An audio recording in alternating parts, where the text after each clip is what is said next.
sasa.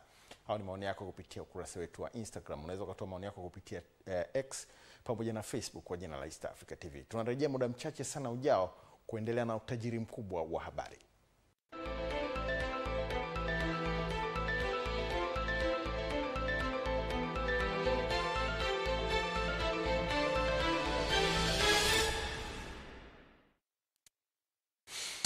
Naam, karibu tena. Miezi miwili baada ya waziri wa nishati na naibu waziri mkuu kulitaka shirika la umeme Tanzania TANESCO kuwa na namba ya bure ya huduma kwa wateja ili kuweza kuwafikia watu wengi zaidi, agizo hilo limetekelezwa kwa shirika kutangaza namba hiyo itakayokuwa suluhu ya huduma kwa wateja. Mwanahabari wetu mfuatiliaji wa habari za ndani Mariam Shabani na taarifa hiyo.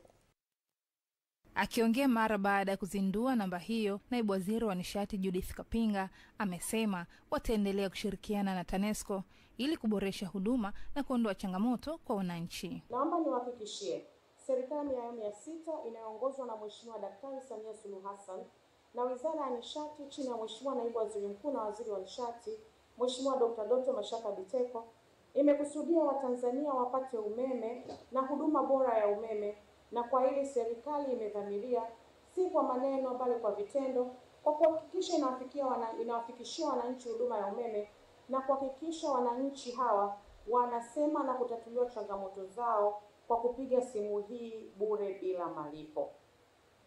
Niendelee kuhakikishia Watanzania kuwa Wizara ya Nishati kama msimamizi mkuu bado tunaendelea kuisimamia TANESCO na taasisi zingine zilizoko chini ya wizara kama REA kwa karibu kuhakikisha sekta ndogo ya umeme inaendelea kukua na kuleta huduma bora kwa Watanzania. Kwa upande wake, makamu mwenyekiti wa bodi ya TANESCO pamoja na mkurugenzi mkuu wa TANESCO wamewataka wananchi kutumia namba hiyo katika changamoto yoyote inayohusu umeme. Ni muhimu huduma ya upatikanaji wa umeme iwe nzuri, kwa maana huduma bora kwa wateja.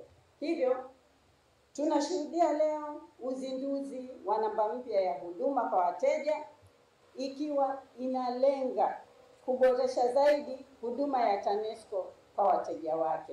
Katika shirika letu la umeme Tanzania TANESCO, kazi yetu ni kutoa huduma, tunawahudumia wateja.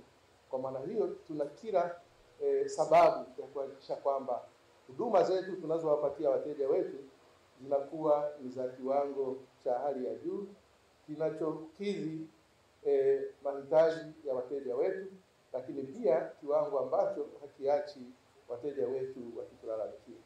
Itakumbukwa mnamo Januari 9 mwaka 2025, waziri wa nishati na naibu waziri mkuu Dr. Doto Biteko alifika katika kituo cha mito cha TANESCO na kuchukizwa na utendaji kazi wake, ambapo aliagiza kifumuliwe na kutafutiwe namba ya bure kwa ajili ya kuhudumia wateja. Mariam Shabani, EATV. Wanafunzi wa kike kutoka shule mbalimbali za sekondari wameshiriki mafunzo maalum ya Code Like a Girl yaliyoandaliwa na chuo